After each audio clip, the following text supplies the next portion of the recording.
No, we won't. We don't take economic advice from the Greens because they're economically illiterate and they are the party of choice for the Labor Party.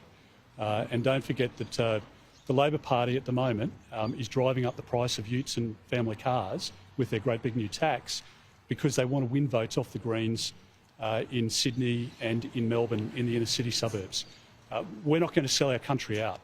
I'm not going to sell out Western Australia the way that Anthony Albanese is by applying a massive tax to cars and utes that will destroy businesses. And look, what's going to happen, a tradie here in Perth is coming down to buy a new vehicle. He might have expanded his business. He and his wife have worked hard to employ now another 2 staff. So they want to come down and buy 3 utes. And they're going to pay an extra $52,000 under the Albanese government. They can't afford to absorb that cost.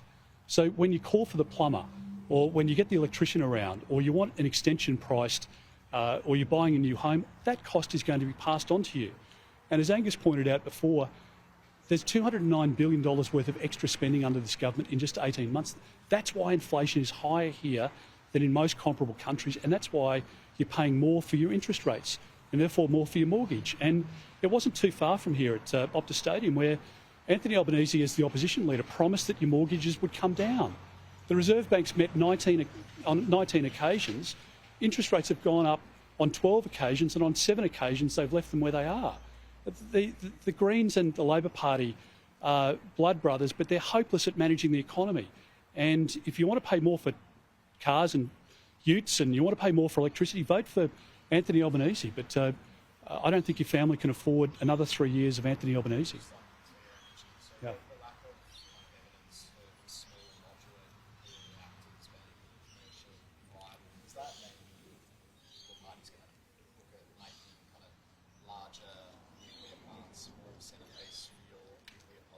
I think, again, the most sensible economic approach here, as Bill Gates has pointed out, is to maximise the yield per square metre of impact on the environment of energy. So if you can achieve closing down that coal-fire asset, bring an end of life to that asset, and you can replace it with a new technology that's zero emissions, that has the ability to firm up renewables and to reduce prices for households and for small businesses, why wouldn't you contemplate that?